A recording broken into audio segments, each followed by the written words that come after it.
Мен әйелмін, әлі жаспын, бірақ менің әйелдік тәнім мен жаным 10 жылдан бері мұз болып қатып қалған. Төсек дегенді ұмыттым. Күйеуім үйге кеш келеді, үнсіз тамағын ішеді, телевизорға қарап жатады да сыртқа шығып кетеді. Ал мен бөлмеме жалғыз кіремін. Есікті жапқанда қабырғалардың салқыны маған тікелей тиеді. Жылу жоқ, құшақ жоқ, еркектің дәмін сезбеймін. Түнде жалаңаш тәнімді құшақтап жатып, өз қолыммен өзімді жылытамын. Айнаға қарағанда аппақ денемді көремін. Төсім толық, жұмсақ, белім әлі нәзік, ернім қып-қызыл. Мен әлі де жас, шөлдеп тұрған әйелмін. Бірақ 10 жыл бойы ешкім мені ұстамады. Күйеуім түнде менің бөлмеме кіреді. Ол мені әйел ретінде көрмейді. Түн сайын жастығым суланады. Бірде жылап суландырамын, бірде тәнімнің отын сөндіре алмаймын. Қолымды ішіме апарамын, баяу сипаймын, көзімді жұмамын. Қиялымда еркектің қолы, оның ыстық демі мен жалаңаш тәніме жабысып тұрған ыстығы.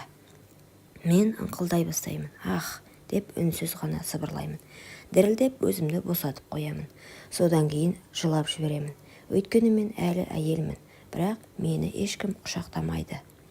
Күйеуімнің көзінде басқа әйелдің жылуы бар екенін сеземін. Әйел байғұс бәрін сезеді ғой. Ол басқа төсектен, басқа тәннен ләззат алып жүр.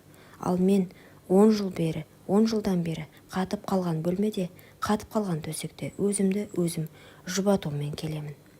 Ішімнен сыбырлаймын, мен тірімін, мен әлі әйелмін, бірақ мені ешкім сезбейді. Күйеуімнің маған 10 жыл бойы жоламағанын іштей түсінбей жүрдім. Бірақ бір күні шындықты өз көзіммен көріп қалдым. Түн ортасында ол үйге келмеді. Терезеден қарасам, ауладағы көлігінде бір әйелдің силуэті көрінді. Әйелдің шашы тарқатылып, мойны ашық, ал күйеуімнің басы оның кеудесінде жақын тұр.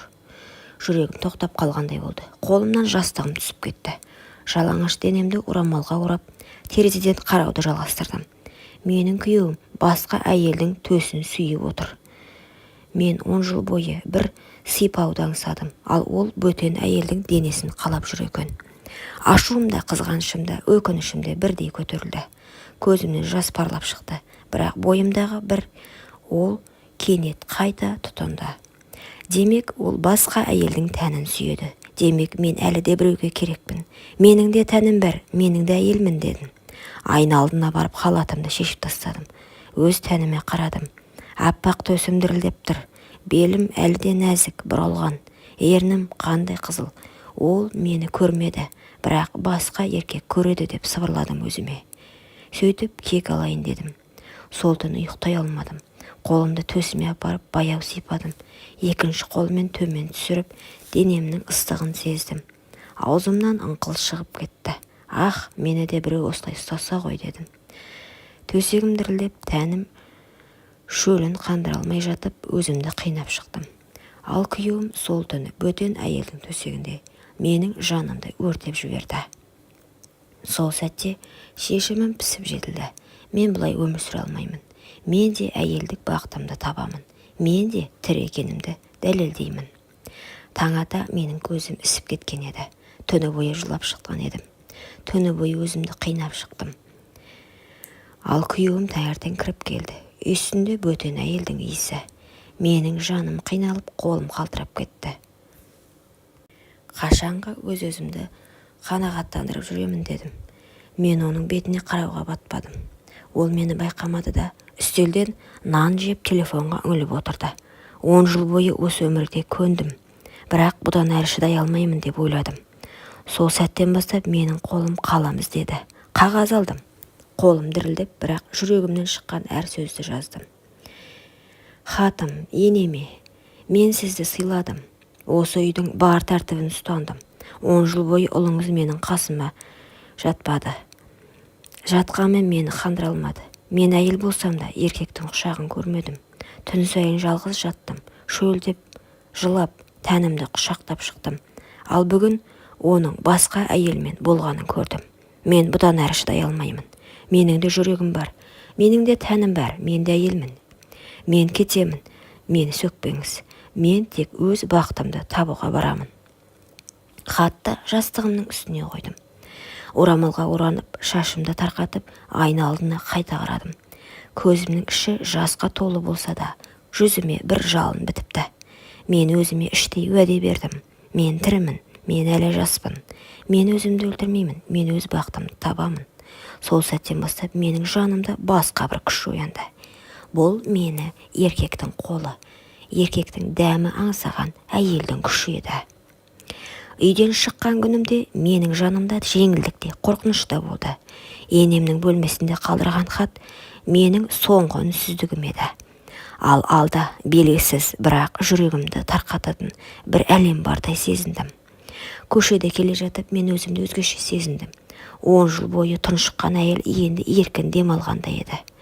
Киімім денеме жабысып, әр қадамымда белімнің қозғалысын өзімде сезетін болдым. Әр жанар маған қадалғандай. Сол сәтте кафенің алдында бір жігітке көзім түсті. Жас, жігерлі, жанары өткір. Ол менің жүзіме тіке қарады. Жүрегім дүрсілдеп кетті. Көзімді тайдыра алмай қалдым. «Кешіріңіз, сізді бір жерден көрген сияқтымын», деді ол жымиып. Мен ыңғайсызданып, бірақ жүрегім қатты қалап соғып тұрды. «Жоқ, мүмкін», дедім күмілжіп. Ол қолын созды. Қолын алған сәтте денемне бір ыстық тоқ жүріп өткендей болды. 10 жыл бойы еркек қолын сезбеген нәзік алақаным сол сәтте қайта тіріліп кеткендей. Жүрегім ішімнен сыбырлады. Осы жігіт, иә, осы жігіт. Менің қиялымды шындыққа айналдыратын сияқты. Біз ұзақ сөйлестік. Оның дауысы еркектік сенімділікке толы, ал менің даусым алғаш рет жанданып күлкім шыға бастады. Ол маған үңіле қараған сайын менің төсім көтеріліп, демім жиілеп бара жатты. Мен жас қыздай ұялып, бірақ әйелдік отыммен жанып тұрдым. Кетерде ол жай ғана сыбырлап айтты. «Сізді тағы көргім келіп тұр. Сізде бір сыр бар сияқты», деді. Мен басымды изедім. Ішімде бір от лапылдап, түнге дейін ұйықтай алмадым. Өйткені мен алғаш рет бөтен еркектің жанарынан өзімді әйел сезіндім. Келесі күні кешке ол хабарласты. Дауысы телефоннан естілгенде-ақ жүрегім дір ете түсті. «Сізді көргім келеді, қазір», дейді. Көруге келістім. Ішімде толқу, ұялу, бірақ бір тоқтаусыз тартылыс бар. Кешкі саябақта кездестік. Ағаштардың арасынан шыққанда ол маған тіке қарады. Жанары өткір, бірақ жылы. «Сіз бүгін әдеттегіден де әдемісіз», деді ол сыбырлап. Мен қызарып кеттім. Жүрегім дүрс-дүрс. Өзімді жас қыздай сезіндім. Ол қолымды ұстады. Қолының ыстығы алақанымнан жан жүрегіме дейін жайылып кетті. 10 жылдан бері алғашқы еркектік жанасу. Мен дірілдеп кеттім. Жігіт менің көзіме ұсақ қарады. Содан соң қолымды білегімнен жоғары сырғатты. Терге тиген әр жанасымды денемді тоғырғандай етті. «Сіз мені түсінбейсіз». «Мен», дедім сыбырлап, сөз таба алмай. Ол менің сөзімді бөлді. «Мен бәрін сеземін. Сіздің жүрегіңізде от бар. Сіздің тәніңіз ұйықтап қалған. Мен соны оятқым келіп тұр», деді. Бұл сөздер менің тұла бойымды өртеп жіберді. Жүрегімнен ыстық ағып, төсім ауырлап, ернім дірілдеп бара жатты. Ол кенет мені құшағына тартып алды. Кеудеме басын тигізді. Оның жүрек дүрсілі құлағыма естіліп тұрды. Ал менің денем қысқарып ыңқылдай бастадым. Ол шашымнан сипап, құлағыма сыбырлады. «Сіз осындай нәзіксіз, сізді қалаймын», деді. Сол сәтте оның ерні маңдайыма тиді. Сосын мойныма, сосын ернімнің дәл жанына, кейін екі анарыма. Мен көзімді жұмдым. Жүрегімнен дауыс шықты. Мен енді тоқтай алмаймын. Ол маған еңкейіп ернімнің жанына жақындады. Жүрегім кеудемнен шығып кетердей дүрсілдеп тұрды. Ал менің қолым дірілдеп, белімнен ұстап тұрған оның алақанын ажыратқым келмеді. 10 жылдан бері ешкімнің демін сезбеген менің ернім алғаш рет еркектің ерніне жақындап келе жатты. Сол сәт ол мені құшақтап ернімді басты. Жан дүнием жарылып кеткендей болды. Ерні ыстық, дымқыл, нәзік. Менің ішімде өшкен әйелдік от лап ете түсті. Ыңқылдап жібердім. Ол одан сайын қатты қысты. Тәніміз бір-біріне жабысып кетті. Менің төсім оның кеудесіне тіреліп, дірілдеп тұрды. Ол менің белімнен төмен сырғытып, артымнан ұстай бастады. Менің бүкіл денем еріп бара жатты. Қолым еріксіз оның мойнынан құшақтап өзімді тарта бердім. Біздің сүйісіміз тоқтамады. Ұзақ, ыстық құмарлыққа толы. Менің тілегім еркімнен асып кетті. Жігіттің ерніне қарсы, ернім өздігінен ашылып, тілдеріміз түйісті. Сол сәтте менің денемнен ыстық діріл тарады. Ол ыңқылдап жіберді. Менің атымды атады. Мен оның құшағында жанып тұрдым. Көзімді ашқанда оның жанары жалындап тұрды. Сізді қатты қалаймын деді. Мен ернімнен тістеп дірілдеп тұрдым. Өзімде сыбырладым. Мен де, сен мені тірілттің дедім. Жігіттің жанарында от бар. Мен 10 жыл бойы көрмеген, аңсаған әйелді жаңардаудай оятқан жігіт. Ол мені қолымнан ұстап бөлмеме алып кірді.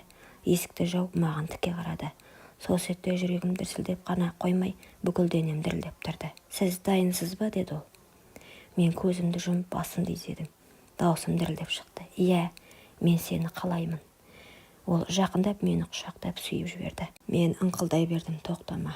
Халатым баяу сырғып түсті. 10 жылдан бері жабылып тұрған тәнім алғаш рет еркек алдында ашылды. Мен ұялғаныммен оның жанарында құмарлық мені қаймықтырмады. Керісінше әйелдігімді мақтанышпен сезіндім. Ол менің төсімді қолымен қысып, ернімен сипағанда бүкіл денем шымырлап, ыстық дірілден жарылардай болды. Сен мені тірілттің дедім сыбырлап, көзімнен жас ағып жатып. Ол мені төсегіме жатқызды. Қолдарыма, мойныма, кеудеме тоқтамай әр жерімді сүйді. Менің денем әр жанасуда құмарлықпен өртене түсті. Сол түні мен 10 жыл бойы аңсағанымды алдым. Мен қайтадан әйел болдым. Менің жанымда, тәнімде жанып, шөлін қандырып, рахатқа бөленді. Таң атқанда ғана біз бір-бірімізге құшақтасып құлап түстік. Мен оның кеудесіне басымды қойып сыбырладым. Жаңа өмірге қадам басқалы жүргенімде сыртта біреу бізді бақылап тұрғанын білдім. Ал ол менің 10 жыл бойы төсегін суытқан күйеуім еді. Соңғы күндері менің өзгергенімді байқапты. Жүзім нұрланып, көзім жайнап кеткен. Өзге әйелдің құшағында жүрсе де, ішкі түкпірінде бұл әйел тек менікі деген еркектік қызғаныш маза бермепті. Ақыры бір түні артымнан аңдып келді. Мен жігіттің құшағында жатқанмын. Төсек ыстығынан буылып, тәнім мен жаным от боп жатқан шақ. Мен ыңқылдап, оның әр жанасуына еріп, әйелдігімді толық сезініп жатқанда есік алдынан сықыр естілді. Көзім ілінбеген, бірақ ол бәрін көріп тұрды. Күйеуім. Ол көлеңке арасында тұрып, көзін алмай тістеніп қарады. Менің жай қайымды, жігітіңнің ыстық демін бәрін естіді. Мен бұрын ешқашан оған шықпаған даусымды, ешқашан оған ашылмаған әйелдік сырды бөтен еркектен көрді. Жүрегім шаншып кеткендей болды. Бұл менікі еді. Қалайша ол басқа біреудің құшағында? Мен оны жылдар бойы құшақтамадым, бірақ ол шынымен бақытты болып қалған ба? Оның көзінен жас шығып кетті. Ашу емес, қызғаныш емес, қайғы мен өкіну. Өз қолымен өз әйелін өшіріп, басқа еркектің қолына итеріп бергенін енді түсінді. Бірақ кері қайтуға кеш еді. Өйткені дәл қазір ол мені бұрынғыдан да шынайы, ыстық, толыққанды әйел болып көрді. Ал бұл әйел оған енді қайтып тиесілі емес еді. Таңертең ол көз жасын сүртіп үйіне оралды. Жан дүниесі алай-дүлей. Жаңа әйелінің қасында жатса да, құлағына менің ыңқылым, көз алдында менің құштарлыққа толы бейнем келе берді. Бұл оны тірідей өртеген азап еді. Ал мен жаңа өмірге қадам басып үлгердім. Күйеуім сол түні мені көргеннен кейін тыныштық таба алмады. Жаңа әйелінің жанында жатып та көзін жұмса да менің басқа еркектің құшағында балқып жатқанымды естігендей болды. Бұрынғыдай өзін еркек сезіндіретін ештеңе қалмады. Жаңа әйелінің күлкісі де құшағы да енді жанын жылытпады. Қайта әр жанасу оған менің жоқтығымды еске алып, жүрегін қан жылытты. Ол өзін өзі жегідей жей бастады. Неге мен 10 жыл бойы әйелімді құшақтамадым? Неге мен оны жатын бөлмеден қуып бөтен етіп қойдым? Ол мені күтіп еді ғой, бірақ мен басқаға кеттім. Енді ол басқа еркектікі. Осы ойлар күйеуімді күндіз-түні тынышсыз етті. Ол қызғаныш пен өкінудің ортасында тұншығып жатты. Өзінің кінәсін түсінсе де жоғалтқанын қайтара алмайтынын білген сайын азапқа батып бара жатты. Мені тек төсекте ғана емес, күнделікті өмірде нәзік әйелдей сыйлады. Ол әр күнімді мәнді, әр түнімді ыстық етті. Оның жанында мен өзімді тірі, қалаулы, сүйікті сезіндім. Әр түн біз үшін жан мен тәннің тоғысқан мерекесі. Әр таң біз үшін жаңа бақыттың бастауы. Мен алғаш рет әйел деген сөздің шынайы мағынасын түсіндім. Жүрегім тыныштық тапты. Мен өзімді ешқашан кінәлі сезінбедім. Себебі мен бақытты болуға лайық адаммын. Ал күйеуім ше, ол күннен күнге шөгіп бара жатыр. Жаңа әйелінің қасында жүрсе де көзінде қуаныш қалмады. Менің бейнемнен, менің жан айқайымнан құтыла алмай, бір сәт тыныштық таппады. Бірі отқа өртеніп, қайта туған әйел, бірі өз қолымен бәрін жоғалтып жалғыз қалған еркек. Бұл тағдырдың әділеті еді. Ол менікі еді. Ол қалайша басқаға кетті? Егер ол менікі болмаса, ешкімге де бақыт сыйламау керек. Түнде біздің есігіміздің алдымызға келді. Қолында бөтелке, жанарында қайғы. Терезеден ішке үңіліп, мені жас жігіттің құшағында бақытты күйде көрді. Оның жүрегі шыдамады.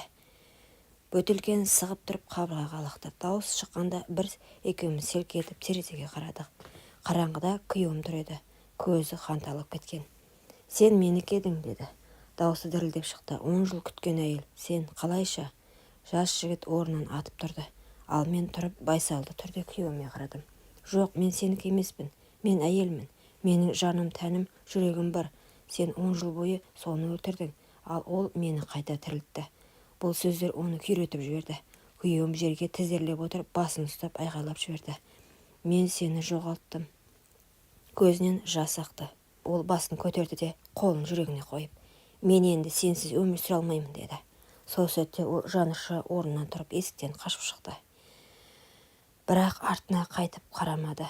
Біздің көз алдымызда қараңғыға сіңіп кетті. Арақпен баспақшы болыпты, бірақ сол қызғаныш пен өкініш оның түбіне жеткен екен. Ал менше, мен жас жігіттің құшағында өмірімді жалғастырдым. Мен әйел болып қайта тудым. Біз үйлендік. Мен өз бақытымды таптым, ал ол қызғаныштың құрбаны болды. Құрметті оқырман, өмірден алынған шынайы оқиғаларды тыңдағыңыз келсе, менің арнама тіркеліп, лайк, комментарий жазып қолдап кетіңіздер. Келесі кездескенше.